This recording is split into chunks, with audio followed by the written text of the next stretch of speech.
Welcome, brothers and sisters, to Mormon Movie Reviews, where LDS movie lovers belong. I'm your humble host, D-Bays. Today we're going to take a look at Pioneers in Petticoats, 1969. The running time on this film is 43 minutes. To give you a synopsis, when Brigham Young created the Young Women's Retrenchment Society in 1863, the headstrong Abigail Harper was called as president in her rural community. Though bucking at the restrictions imposed upon her, she strives to serve well and fellowship an inactive girl. One night when her parents are out of town, Abigail wears an immodest dress to a church ball. After embarrassing herself, she leaves and winds up inside a tavern where things go from bad to worse when she refuses alcohol. An unknown gentleman offers to escort her home, with the inactive girl and a non-Mormon boy secretly following. When the stranger attempts to rape Abigail, they intervene and save her. Later, when the young women meet to decide what to do with Abigail as Retrenchment Society president, the inactive girl arrives and defends her, showing that we all make mistakes and need forgiveness. Let me give you a little bit of background. It was commissioned by the Young Women's Mutual Improvement Association for their centennial in 1969. And this was probably BYU Motion Pictures Department's most important production for that year, although this is also the year of Johnny Lingo, so it's hard to say. The values that we're going to see in this film, they belong in 1969, not a century earlier. Now, this was a very important production for 1969. It was the longest film undertaken at BYU up until this point. And the producer, Winslow Whitaker, also known as Judge Whitaker, called it the closest thing they had ever done to a feature classic.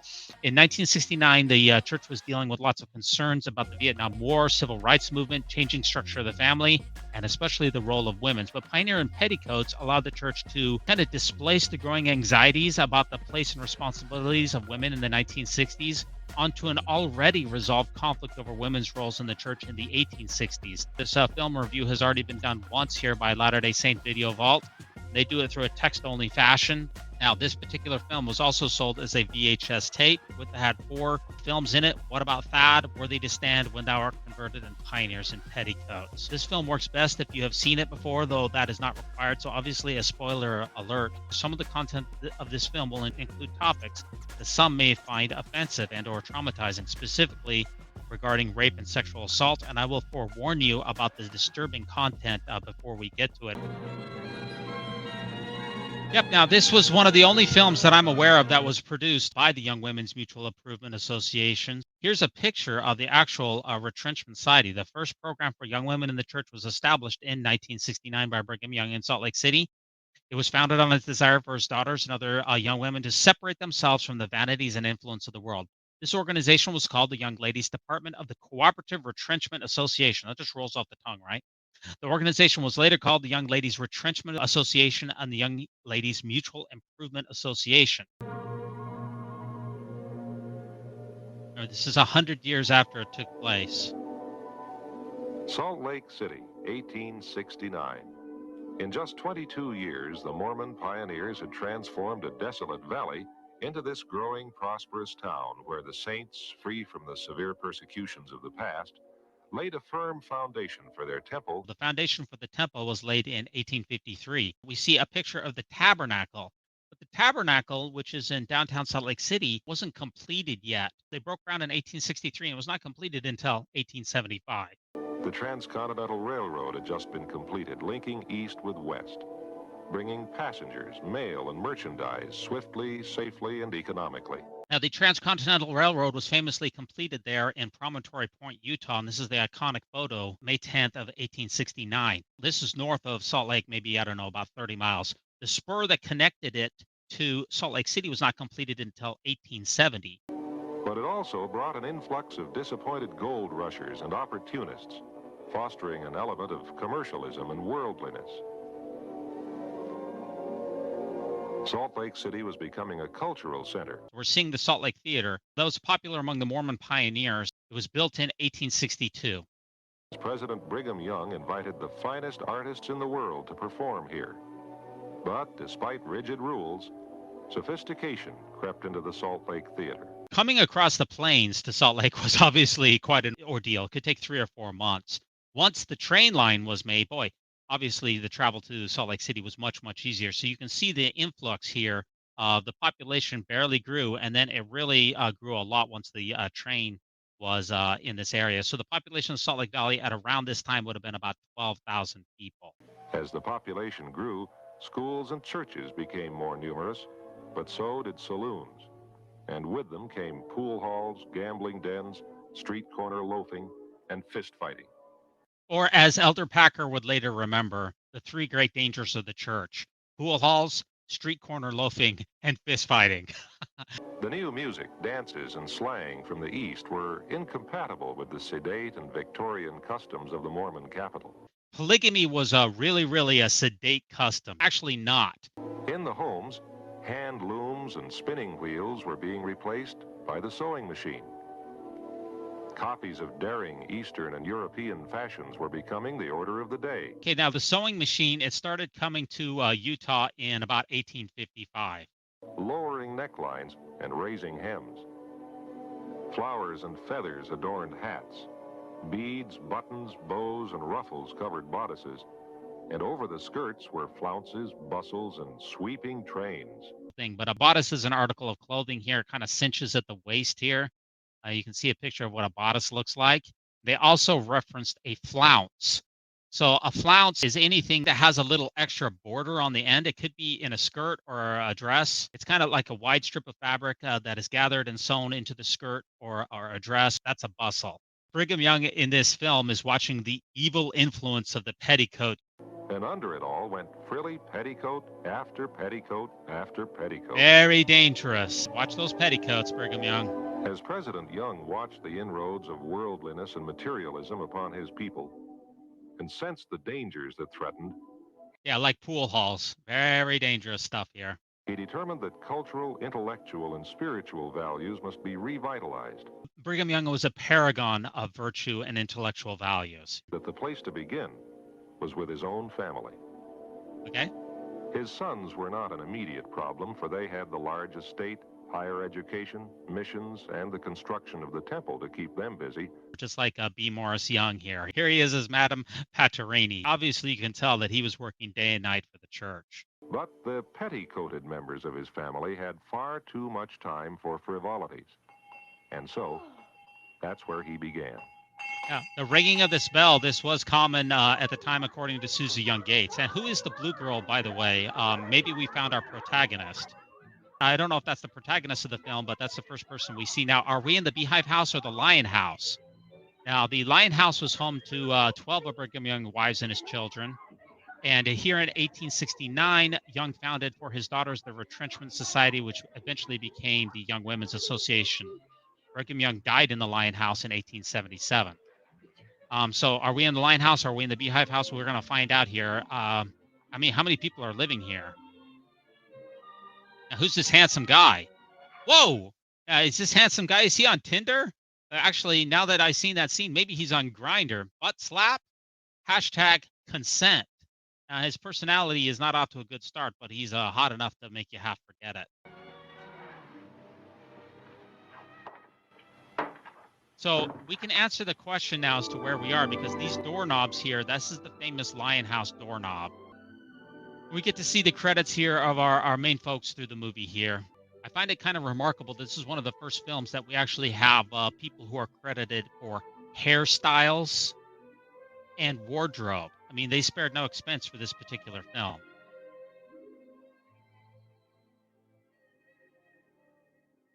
The Evans were always writing the script, and the Whitakers, they were all involved with it.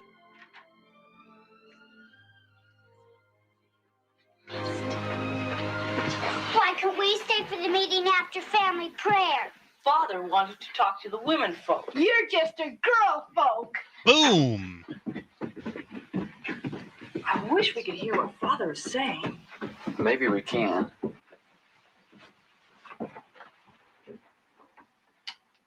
Hey, you're not supposed to slide down the banister railing.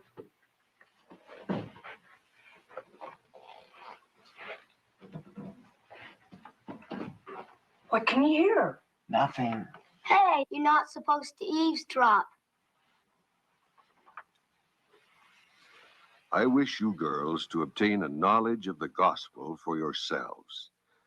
And for this purpose, because of my deep love for each of you, Apparently, this is Brigham Young here, right? establish a young ladies retrenchment association. There's our Which I blue want you all protagonist. to Maybe that blue girl is our protagonist. Vote to retrench in your dress, in your Oh manners. no, She doesn't look like she's feeling it. in every You know, action. she's already balking at this idea. I think she needs a testimony. When the prophet speaks, What the does debate is retrench over. mean? Repent therefore of this thy wickedness. The little boy asks, what does retrenchment mean? If you look up retrenchment in the dictionary, it says it's a reduction or a curtailment.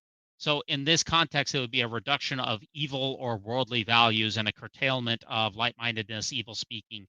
Repent? What did they do?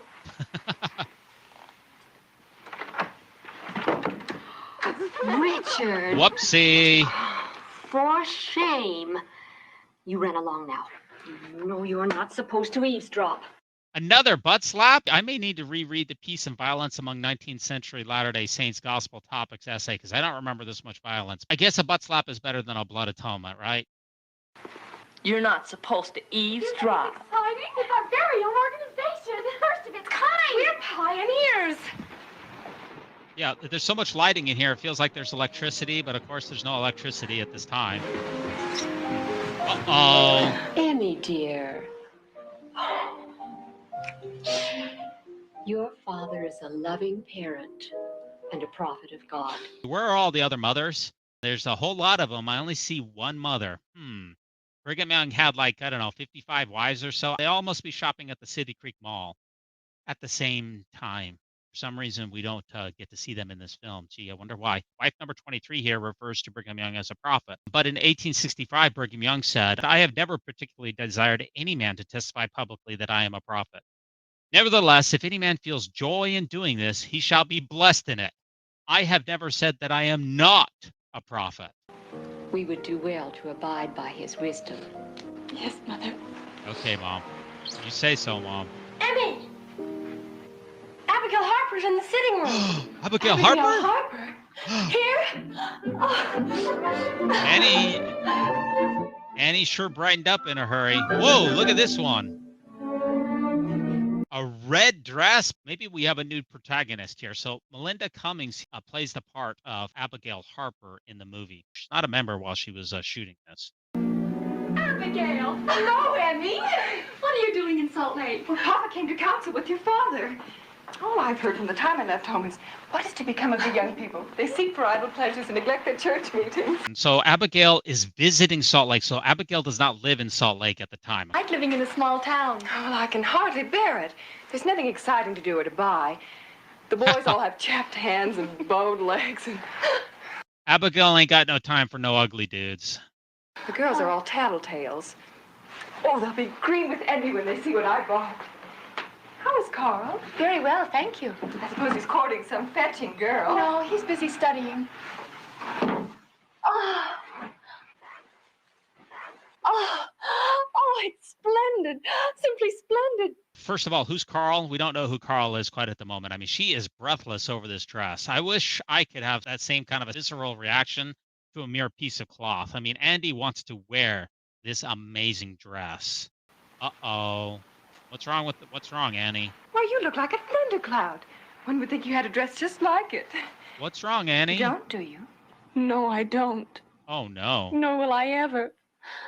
Not ever. Uh-oh. Father has organized a young ladies' retrenchment society. Pray tell, what for? He feels his daughters are selfishly idle and frivolous. But we're living in a modern age. Parents just don't understand. We're to have classes in literature, health, and scripture study. Sounds pitifully dull. But that's not the worst of it. We're to retrench in our dress, setting an example of simplicity and modesty. No bustles, no trains, no furbelows. Hashtag some first world problems right here. I mean, my goodness. What is a furbelow anyway? I looked this one up too. It's a ruffle or a flounce, as on a woman's skirt or a petticoat, and it's any piece of showy trimming or finery. Hemlines down to the boot top, and necklines up to the neck. Uh-oh. Such a waste of these golden years of girlhood. I'm ever so glad I'm just your friend and not your sister. Oh, but Father desires that the new movement be adopted by all the young ladies in the church. That means you. That means you, Abigail. No. It would be utterly useless for Papa to prevail such foolishness on me. Poor Emmy. I can just see President Brigham Young's daughter is in 20 years. Everyone will point at you and whisper, there go the old young sisters. Pitiful. They never married, you know. They sacrificed everything for the Retrenchment Society. for the Retrenchment Society. Handsome guy returns, by the way. Boy, I can't wait to see what's going on here. Shall I compare thee to a summer's day? Thou art more lovely. Okay, so he's quoting here from Shakespeare's sonnet number 18, or as I like to refer to it, an 1869 classic Mormon pickup line.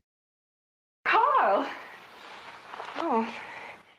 Hey, home run with that pickup line, buddy. She's into it. Last year. But I see you're still a dreadful bore and quoting the Bible every 5 minutes. Shakespeare wrote that. Oops. Well, no matter. You think of nothing but serious things like religion and such. I want to go on a mission one of these days. And then marry some girl plain of face and simple of mind. But rocking a body, if you know what I mean. We'll be content to listen to your tiresome preachments and then wait alone at night while you attend to your church duties. One day, Abigail Harper, you're going to find out how much the church means to you. I shall marry a man who thinks of nothing but me and who can buy me silk ball gowns and bouquets of heliotrope, Nottingham lace coats. Okay, so she wants somebody who only thinks about her. She wants bouquets of heliotrope. It's a cottage garden beauty. What is Nottingham lace? Here's some examples of Nottingham lace curtains for you. That's what she's into. She wants somebody who thinks only about her. So she's into the material things. And harpsichord. Problem is, that's not a harpsichord. Lace curtains. And harpsichord. That's a piano, not a harpsichord. And we shall own a carriage and acres of rich cropland. And I dare say that you'll pay your tithing with spoiled fruit, sour hay, and sick hens. Carl levies a serious insult here. It's not that you won't pay tithing at all. That'd be unthinkable, right? Everyone has got to pay their tithing. But just that it won't be a high-quality donation. That's considered a serious insult in the 1860s. You apologize this instant. Fiddly-dee. Fiddle-dee-dee. Watch your language, Abigail. I'm trying to make sure that we don't have an explicit rating on this show. It amuses me he's so vexed. After all, he told me that I'm the only girl whose hand he'd ever held. Now, he may be the only hand that he's ever held, but not the only butt that he's ever slapped. We know that for a fact. It's no wonder he's so wild with jealousy. Father's waiting for me. Here's your trigger warning. There's no consent coming up on the following scene, so you may need to skip forward about 15 seconds. Do keep me up to date, Carl, on the latest scriptures. Hey! Whosoever shall smite thee on the right cheek, Hey! turn to him the other also. Carl is either one lucky dude or he should be outraged. I can't figure out which. The more that I think about it, I think Carl should marry them both. Shakespeare never wrote that. Goodbye, Carl. I'll walk you to the door.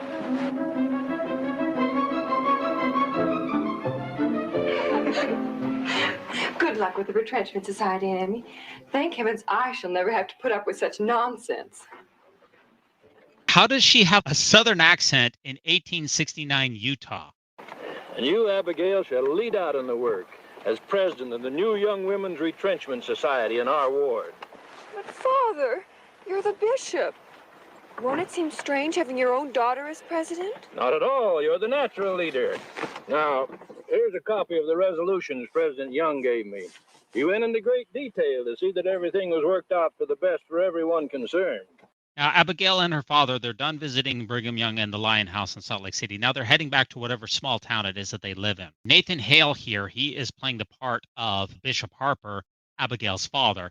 Nathan Hale was a very important person when it came to film and especially stage works in the Utah area. He ended up founding the Hale Center Theaters, which is a chain of theaters in Utah. Okay, now here was her fabulous dress. Now, when we fill in the neck and let that hem down, Yeah. it will be most proper for the president of I the... don't want to be president. Why not? Look at that. No boy would want to be seen with me, especially Carl. I look like a yard of pump water. She's not happy about this dress that's been altered here, and she says she looks like a yard of pump water. What in the world? A yard of pump water is someone who's tall and very skinny. So I guess at the time that's considered an insult. In modern day, it seems like that's a compliment. Look, take it from somebody who's short and fat. You're doing just fine, okay? You're doing great. Why, you look lovely. And Carl would think so, too. Truthfully? Truthfully. Abigail, what happened to your new dress? You look like a yard of pump water. Nailed it. Nailed it. That is so cute. And the great thing is that mom number 13, she knows what the little girl said is true. Case of vanity. All girls have it. What's vanity? This is one of my favorite shots in the scene. The little girl wonders what's vanity while she primps in the mirror. Girls, remember this. Always be a... Now, here we're Bishop Smith now is taking what Brigham Young said, and he's telling his small town that they need to have the Retrenchment Society as well. And I'm almost positive that this particular scene is set in the BYU Motion Picture Studio set. Now, you're going to get the best shot of the movie here coming up. I can make a sign for Whippleton's store window.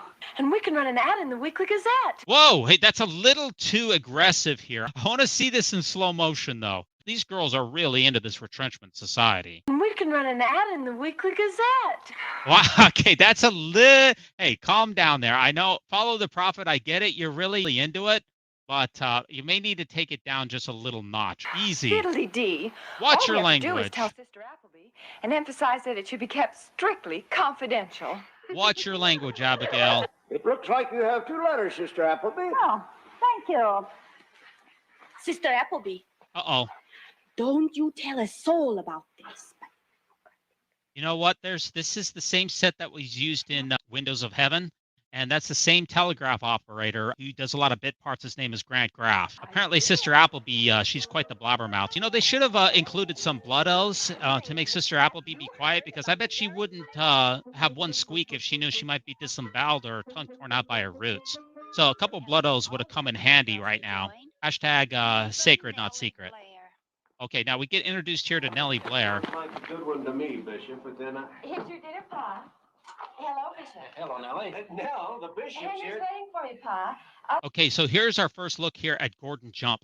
And Gordon Jump is the most successful Mormon actor who's ever been around. If we look at his IMDb page, look how long this IMDb page is. Or what he's probably best known for was he played the Apostle Peter in the 1969 Mormon temple film, The Endowment Ceremony. I'll see you at supper. Bye, Bishop. Nell, now, Okay, so we just got introduced to Nellie Blair and also her father, who we come to find out is named Oscar Blair. Well, that's the way things seem to be going these days, Bishop. I thank you for your invitation, Bishop, but frankly, I think you're wasting your time. My Nellie is running with a bunch of whippersnappers, and they got everything on their mind but mutual improvement. Brother Blair, Nellie needs the influence of the gospel all the more now that her good mother is gone. It's been some time since I've seen either one of you in church. Seen me in church? Well, Bishop, if you went to the temple regularly like you were supposed to, you'd see me in the endowment film every single time. So I think I'm good. Oh, well, Nellie ain't much interested. And as for me, I've got my own way of worshiping. I think of the good carpenter from Nazareth every time I drive a nail. And I thank the Lord every time I miss my thumb. Indeed. I've also heard you mention him when you hit it. The first meeting of the society is Tuesday evening, 7:30 in the meeting house. Parents are invited. Well, I'll tell Nellie, Bishop, but I can't promise you anything for sure. Sister Harper is serving homemade raisin pie. A homemade raisin pie. By the way, were there a lot of commercial options available in 1869? I think pretty much everything's homemade at this point. It's about time that Nellie listened to what her pa says. We'll be there. The way to a man's heart is through his stomach. Much as it is the They are absolutely thrilled to be here. inspired counsel of our president, Brigham Young, that the young ladies of the church, organized for the purpose of retrenchment, of acquiring testimonies, and sustaining one another in good works, we do mutually pledge ourselves to denounce light-minded thought, frivolous pleasure, profanity, and evil company. When are they serving the freaking pie? We agree to devote our time to reading good books, especially the Holy Bible and the Book of Mormon, to prayer, kindness, and unselfish service to others, and to developing our minds and talents. There's not one polygamous family in this entire town. What are the odds? Resolved that we shall adhere to the word of wisdom and the... He's chewing tobacco in the church? Come on, man. Not using tobacco, it wasn't formally a requirement of the church until 1921. That would be like 50 years after this film, so I guess he's okay. Laws of health, indulging in invigorating exercise, and avoiding the habit of laziness. He swallows it? That's disgusting. Resolved that we do solemnly agree to retrench in our vanity and to follow no more the extravagant... Hey, whoa, crossing the fingers? And indecent... I don't remember seeing that as one of the signs in the temple, by the way. In the workmanship of our own hands. Resolved that we shall sustain those in authority over us, attend our church meetings, to follow the gospel of Christ as it has been restored through the prophet Joseph Smith, and to uphold the principles which have been taught us. Do have a happy birthday, Carl. Enclosed is a little something to help you remember the girl you say you think of daily. Yours truly, Abigail. Well, she looks like a yard of pump water, doesn't she? Okay, so they're trying now to raise, Christmas for the needy. They're trying to get donations as part of the Retrenchment Society, is to try to build donations to donate to the needy families and folks.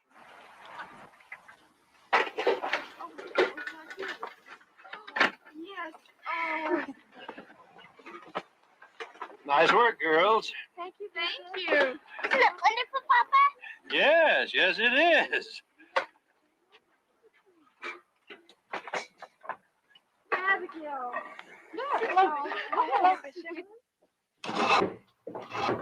Well, I'd like to accommodate you, Bishop, but as you can see, I got a lot of Christmas orders that got to be fixed. There's plenty of poor folks in this town who could use those things the girls have accumulated if they were repaired. Well, maybe if my Nellie was participating, I'd feel obligated to help, but she don't seem to want nothing much to do with the society. I understand, Oscar. This is the first time we get to hear his full name, Oscar Blair.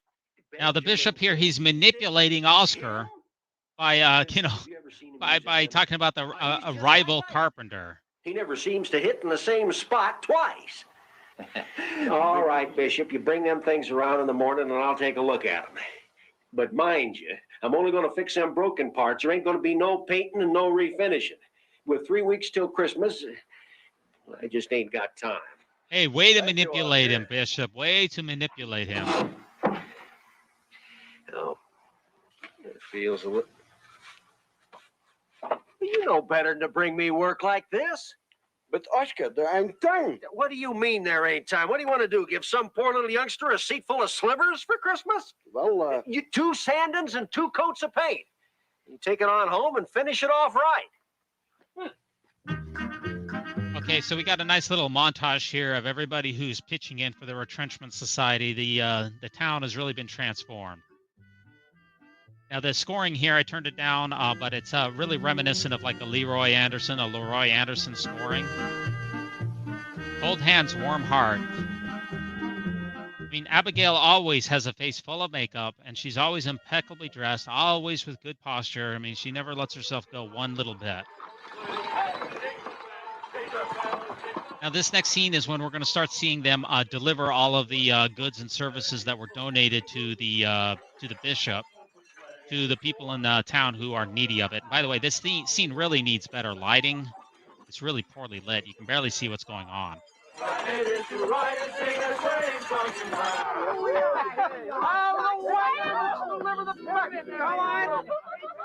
Now, thus far, we're halfway through the movie. Really, we don't have much of a plot here, right? There's no villain so far in the movie. But that is going to change shortly. We need to have a little bit more conflict. I mean, you could really kind of just end the movie right here. You have the Retrenchment Society. Everybody is doing their best. They're donating it. Merry Christmas. And this could be at the end of the movie right here. Thank you. Merry Christmas. Uh-oh. That looks like something bad's going on here. That doesn't look right. Listen, Christmas Carol. Now, notice these folks weren't helping out with the toy donation.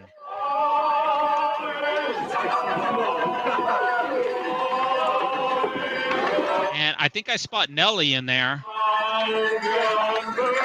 I see Abigail has been helping out, but Nellie wasn't. Hey, stop that! Oh, God! So there's Nellie right there. She wasn't helping out with the retrenchment. Get up! Uh-oh. Brother Blair spots her daughter. Nellie is busted. Luckily for Nellie, throwing snowballs does not constitute evil speaking of the Lord's anointed. Come on, Nellie. The Retrenchment Society also wants to make us patriotic. What I want to note in this scene is that the flag over here has got way too many stars on it. It looks like it's got 50 stars on this flag. You know, that's the problem, is that there's not 50 states during this time here, right? In war, first in peace, first in the hearts of his countrymen. Well, this is actually from the funeral oration on the death of George Washington by Major General Henry Lee. In 1869, the Utah Mormons, they had a really nice patriotic pro-government mindset, right? Or maybe not. Chapter 5. And now it came to pass that when King They're reading out of the Book of Mormon, they're quilting.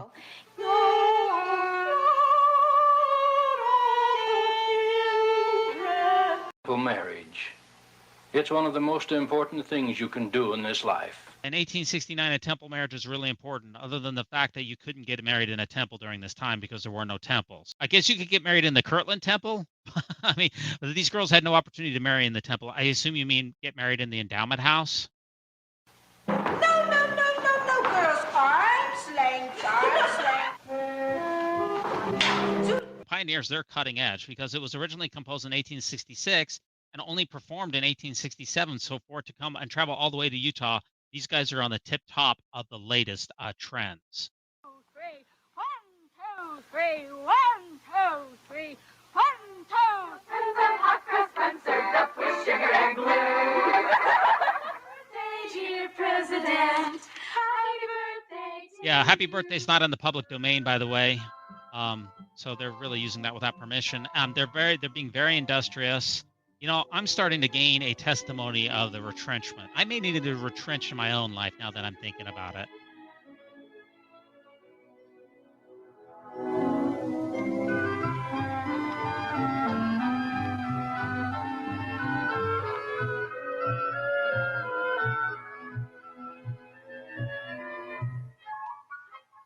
Dear Carl,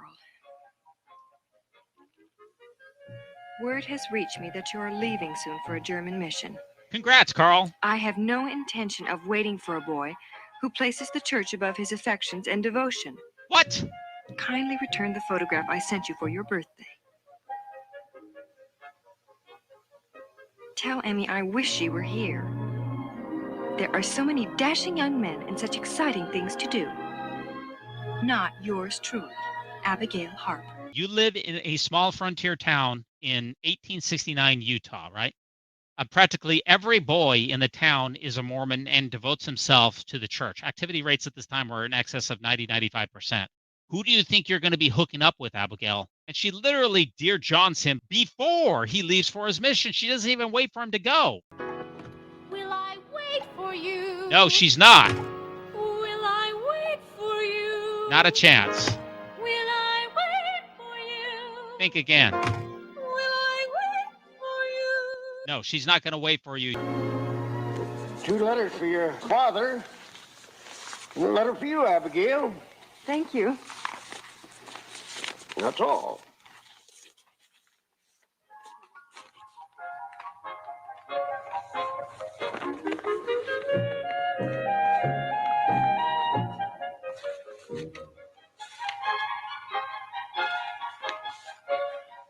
Dear Miss Harper, since I can't clearly recall which one you are, would you kindly pick out your picture and return the rest?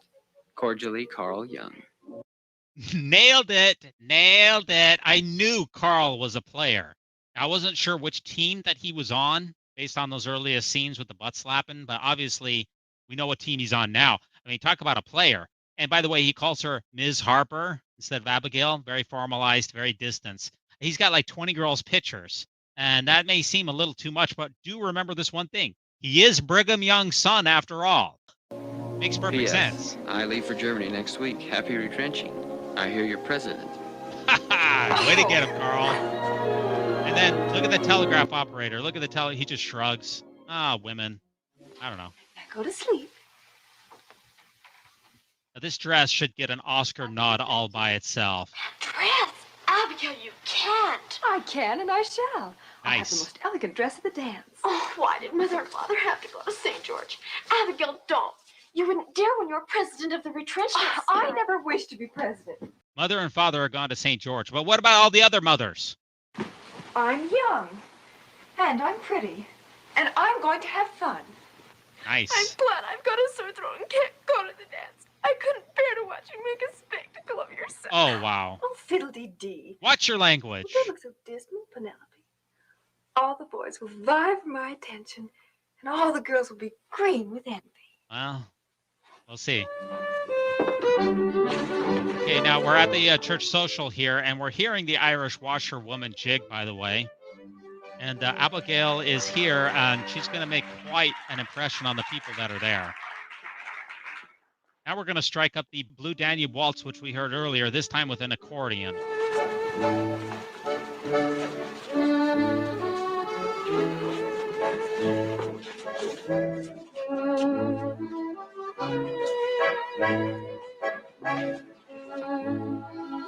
This tempo needs to be taken up quite a bit.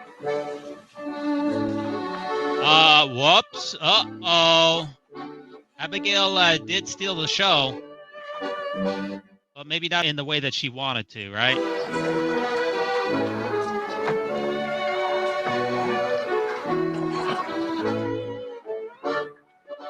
Now, the filmmakers are making it seem like is Abigail the one who clearly needs to learn to be more like Jesus in this scene?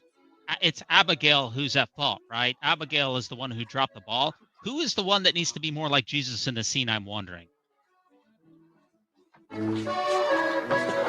Oh, those petticoats. Oh, watch the petticoat there, buddy.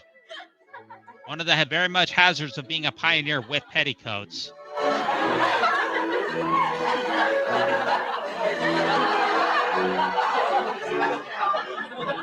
I'm trying to be like Jesus. I'd be better off alone than with such a clumsy ox. But Abigail. Oh, thank you not to call on me again, ever. But Abigail. Prima donna confirmed. Miserable time. Let me walk you home. Don't bother.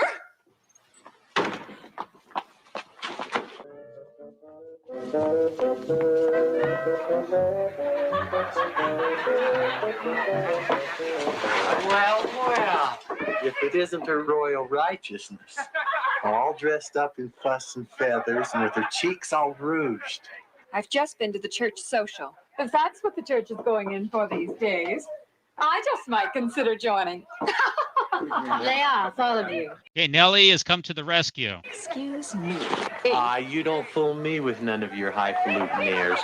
Under all that piousness is a girl looking for some real adventure.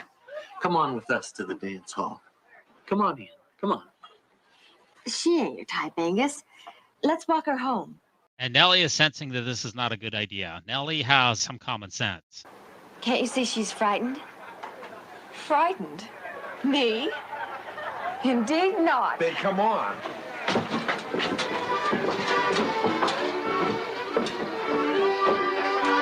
Yeah, Nellie is sensing that this is not a great idea here. And look at the lighting in here. It's very red. It's very evil. Look at that guy. He is up to no good. Look at that guy. He's drinking beer. Does not look like a good dude.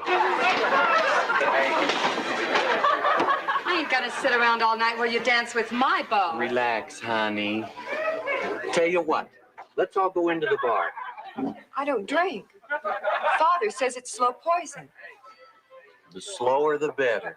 I ain't in no hurry. Come on.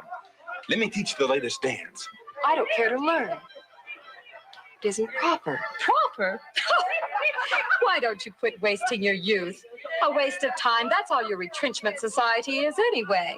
Just a waste of time. Let's dance. Come on, girl.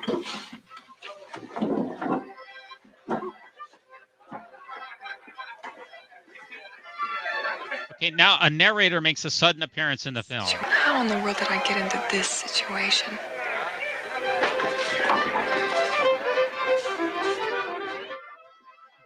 What's crazy about this scene is that the worldly people of the dance hall, they're actually nicer to Abigail than the members of the church in her own in the last scene. We do mutually pledge ourselves to denounce light-minded thought, frivolous pleasure, profanity, and evil company. One day, Abigail Harper, you're going to find out how important the church is to you. Is this like the voice of the spirit talking to her, I guess? Oh, well, sweetie pie, imagine seeing you here. Oh. I'd appreciate your walking me home. I ain't ready to leave. And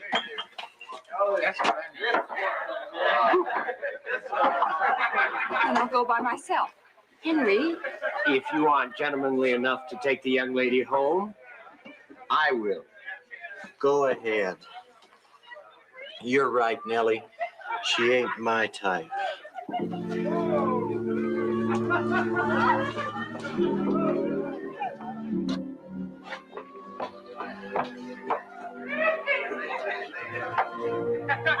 Okay, here's the actual trigger warning that is coming up here on this next scene, by the way.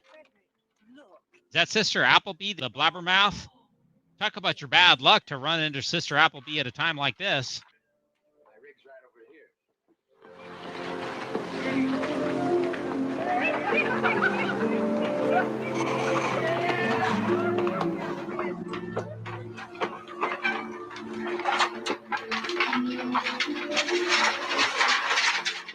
Okay, now Nellie and Henry, they come out to keep an eye on Abigail here. Hashtag give thanks. It is a good thing that Nellie was running around with all those whippersnappers.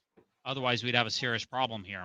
And what I find remarkable is that it's kind of strange that the only truly good person in the entire film is a less active member.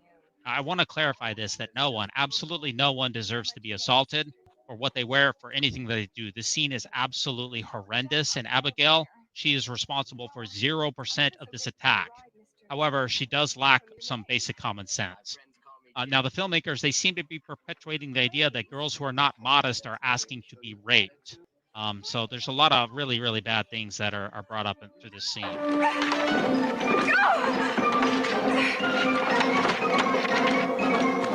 Henry, help her!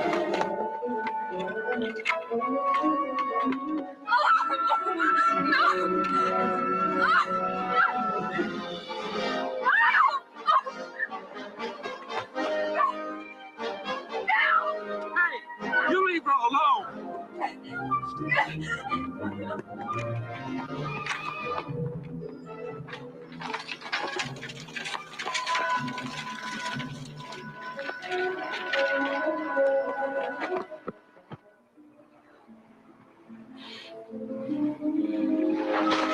Abigail, are you all right? I'm all right. I picked up your coat. It's lucky you came along. Wasn't luck, Nellie insisted. Thank you. Should we stay a while? Well, I'm safe now. Good night. Now, I don't blame her for not inviting him in. Obviously, she's been quite traumatized. Now, she says, I'm safe now. How do you know that this malevolent stranger, he's not coming back? Remember, she told him that she was alone, that her parents were out of town, and that she was only there with her 2 other daughters. What Nellie and her friend here should be asking Abigail is, hey, can we call the police? can we try to find your attacker? Because this person just left. Maybe he can be found and brought to justice. Good night.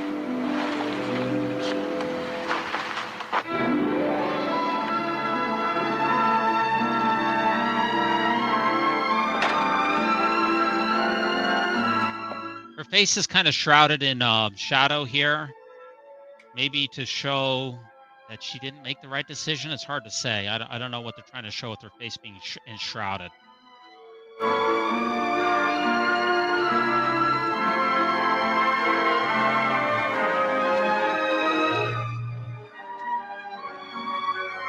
She's remarkably well composed for somebody who was just about sexually assaulted just a few moments ago. Abigail! Maggie, why aren't you asleep? I keep falling awake because Sylvia ran away and hasn't come back. Sylvia the cat. Poor cat. And another reason why I keep falling awake is because you didn't say prayers with me like Mama does. All right. Come on.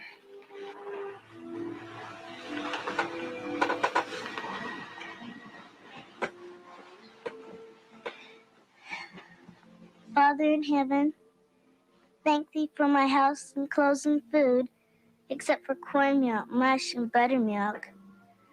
Bless President Young and the missionaries, especially Carl, because Abigail keeps his picture under her pillow. Bring Mama and Papa and Sylvia home safely, and help me to be a good girl so I can grow up and retrench like Abigail and Penelope. In the name of Jesus, amen. So obviously here, parable is Sylvia the cat has run away, and the cat is a parable for Abigail, right? Oh, darling. Now you go right to sleep.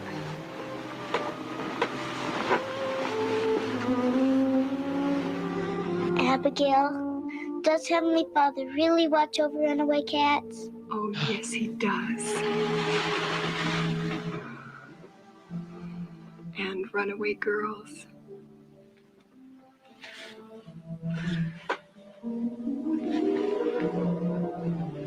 Good night, Maggie. Good night.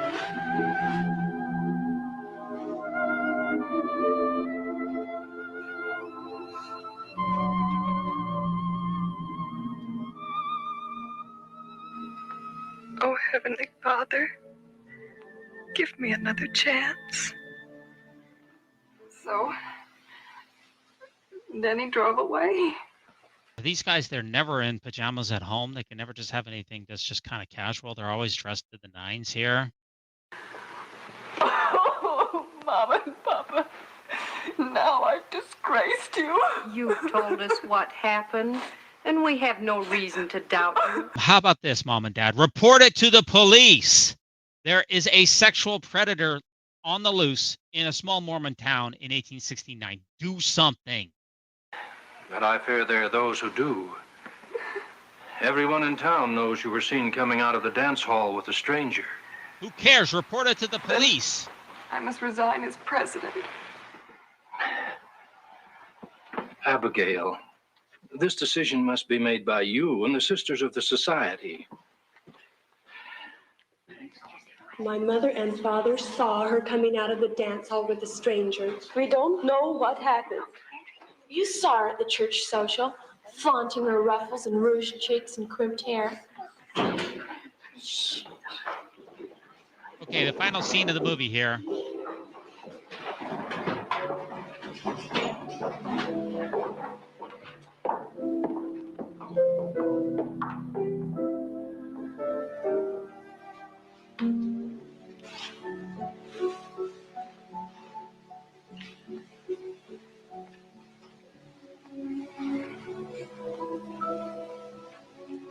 I've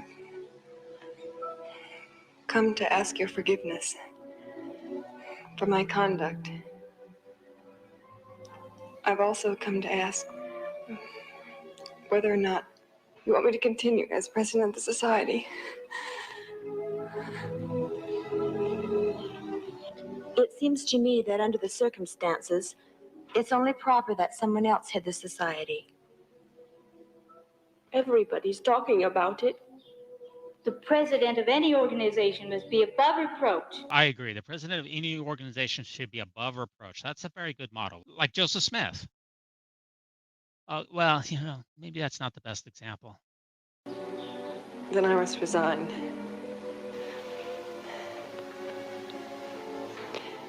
But as a member, I will support whomever you appoint. And I will do everything I can to further the retrenchment movement. For I know that President Young is a prophet of God, and that this organization is part of the Lord's plan for our happiness. Melinda Cummings, who plays Abigail, said later on about this particular scene, she said, in Pioneers and Petticoats, quote, I had a scene where I was supposed to bear my testimony. And as an actor, I didn't want to do anything dishonest, she explains. I had been praying to get an answer, and as I started saying the dialogue, which included a testimony that Brigham Young was a prophet of God, I got a witness that David O. McKay was a living prophet and that the gospel had been restored to the earth. When I finished, girls in the audience were weeping. I had been given a glycerin tear, but my tears in this scene were real. I hope that I can win back your friendship. This perpetuates the idea that friendship in this town is based on following the prophet and so-called Puritan ideals. So if I follow the prophet and you don't, then we're not friends anymore. I like it how the filmmakers treat Nellie with respect, even though she's not a fully active member. I got something to say. Boy, and she just sits right down. Wow, okay. Ever since Ma died, I've been running away from everything that reminded me of her. From home, from Pa, from the church. And it wasn't until I saw Abigail stand up for what's right the other night at the dance hall that I realized how wrong I'd been.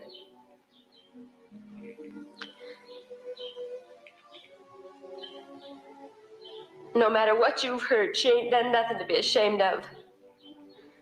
I know for sure, because me and Henry followed her home and saw her run away from that fellow.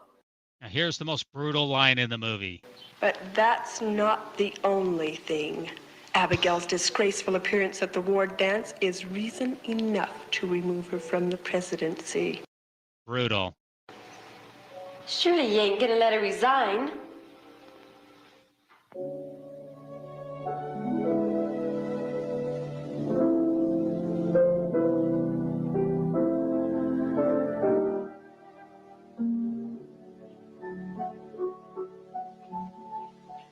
Pa kept telling me the society was organized to help girls become better, through helping each other. Are you helping girls become better, or aren't you? Nellie's right. We all make mistakes. Improvement is our motto. Mutual improvement. That's what the society's all about. I move we sustain Abigail Harper as our president. And I second that motion.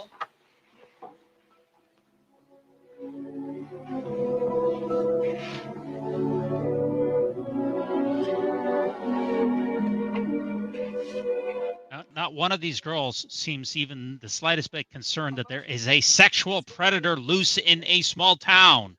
All those in favor say aye. Aye. Now watch her. Those opposed? What? Hey, watch it there. Watch it. Okay, chill out, okay? Relax.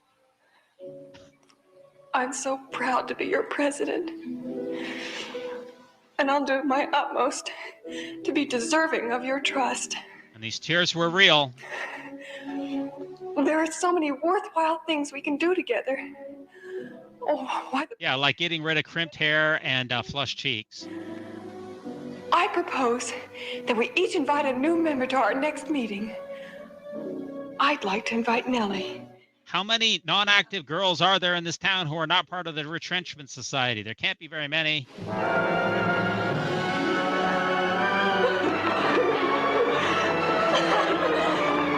A wonderful happy ending. Now, I think this village center is actually the same set as was filmed in the Three Witnesses movie, which we've reviewed at Mormon Movie Reviews. I can't be certain about that. Come get the kitty. Hey, the cat's back. Sylvia the kitty has returned. Promise you won't let her run away? Of course not. She not run away. She know little cats need her. Abigail's desire to be a good girl has returned as well, which includes not wearing nasty dresses. Now, this band here doing one of my favorite hymns, which is In Our Lovely Deseret. In our lovely deseret, where the saints of God have met, there's a multitude of children all around. They are generous and brave. They have precious souls to save. They must listen and obey the gospel sound. I don't understand where this giant big band of sound is coming from, because there's only like 3 instruments in this band. There's not enough of the sound. And I, for one, am very glad that the girls in this movie have finally come to realize that modest truly is hottest. Modesty. It's much easier to ask women to dress like shapeless, sexless adolescents than to expect men to think and act like decent human beings. Who should be retrenching here? The young women of the town or the man who tried to commit rape? Where should we be focusing our attention on anyhow?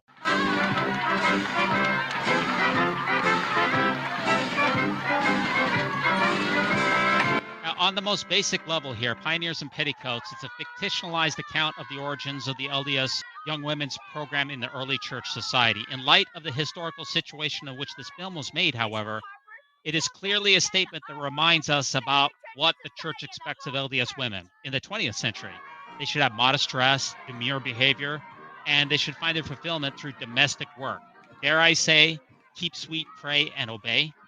Like virtually every BYU motion picture studio film ever made, this film completely erases polygamy. It doesn't exist. It never existed. In 1869, Abigail's father would not have been a bishop of this town without having multiple wives, but we don't get to see that. Now, the film also really emphasizes an outdated culture. Identifiable rituals of purity culture are very much present here. Women in particular have described feeling trapped in their own skin. Purity culture endures in the memories, bodies, and relationships and trauma of those who were raised within it. Who should be the focus of the retrenchment? The girls in this town or the man who was a rapist? I mean, the focus of this film is on the wrong individuals. Thanks so much for tuning in to the Mormon Movie Reviews, where LDS movie lovers belong. Please drop a like, please drop a comment, please subscribe. So long.